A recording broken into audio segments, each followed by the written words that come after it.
I wanted to do a little application video with the cuffs. I've had a few guys calling me for some instructions and with some good questions. So kind of what I wanted to go over today was just how we built them and why. And we used actually the foot and 3D scanned them to actually help us with building the cuffs so we would get a really good fit.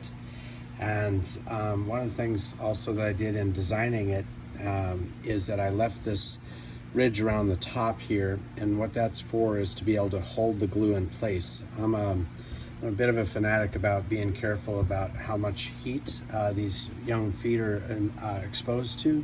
So my idea is trying to design this was literally to try to be able to minimize the amount of, minimize is the word I'm looking for, the amount of glue that I'm using. So often when I'm teaching, I use frosting, cake frosting. It works really good. You don't waste product or shoes or glue, and you can do this a few times over and over until you kind of get zeroed in on the application. So when it comes to prepping the foot, I just suggest using sand and block and just obviously cleaning them up pretty good and making sure they're clean.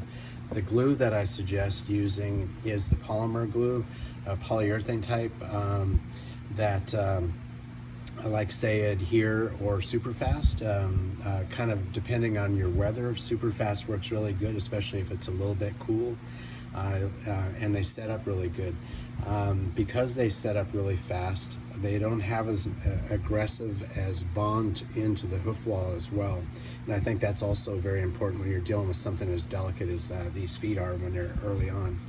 And it's so important to use a cuff in these cases on these young foals because they don't have a developed sole yet that you can actually glue to, and you can end up really crippling them if you get glue on the sole. So anyway, we'll get back to the gluing here. And so I got my cake frosting here, and what I'll do is I'll start at one end, and if you're able to actually have the foot in your hand and you holding the shoe and having somebody apply the glue as a team effort, this goes really well. And obviously that's one of the reasons why you might want to practice together so you can kind of get a good dance lined up. So what we'll do is we're going to start right here on the end, and we're going to put some glue here on one end, and we're going to work it around, and you'll see that I'm trying to keep most of my glue up higher. And the reason for that is as I slide that shoe in, or that foot in rather, we're going to end up dragging some of this glue down with us. So, and then the last thing you do is just wipe it a little bit. And if you get some down in too low, just scoop it out, or bring it up rather. And then you want to take your foot and you want to slide it in there, toe first. And boom, you're in. And the nice part about that is if you get it kind of dialed in, you kind of figure out exactly how much glue you need. And you can, if you want to, you can just take the rest of that and slide it right around the end. But you can go around the whole edge of this and you can see that it's all filled in really nicely.